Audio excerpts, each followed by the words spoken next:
शिव को समझने के लिए सबसे पहले एक बहुत गहरी बात समझनी होगी। शिव किसी व्यक्ति का नाम नहीं है, किसी इतिहास की घटना नहीं है, किसी आसन में बैठी हुई मूर्ति नहीं है। शिव एक अवस्थाएं है। जिस दिन मनुष्य यह समझ लेता है कि शिव को बाहर खोजने से कुछ नहीं मिलेगा, उसी दिन भीतर का द्वार खुलना शुरू होता है। बाहर मंदिर है, भीतर चेतना है, बाहर ध्वनि है, भीतर मौन है। शिव उसी मौन का नाम है। मनुष्य शब्दों से घिरा हुआ है। बचपन से लेकर मृत्यु तक वह सुनता ही रहता है। कोई कुछ कह रहा है, कोई कुछ समझा रहा है, कोई कुछ सिखा रहा है।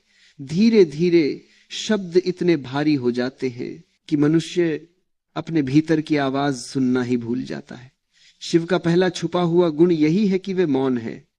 ऐसा मौन जो खाली नहीं है, बल्कि इतना भरा हुआ है कि उसमें कुछ कहने की आवश्यकता ही नहीं बचती। मौन का अर्थ चुप रहना नहीं है। चुप रहना तो दबाव हो सकता है, डर हो सकता है, मजबूरी हो सकती है। मौन का अर्थ है भीतर कोई प्रश्न नहीं बचा। जब प्रश्न समाप्त हो जाते हैं तब मौन उतरता है। शिव उस मौन का प्रतीक है जो प्रश्नों के परे है।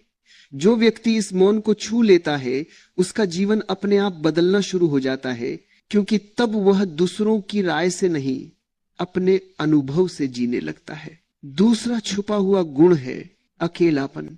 संसार अकेलेपन से डरता है। भीड़ में रहना सुरक्षित लगता है। भीड़ में कोई जिम्मेदारी नहीं होती। भीड़ में अपने होने का बोझ हल्का लगता है। लेकिन शिव अकेले हैं।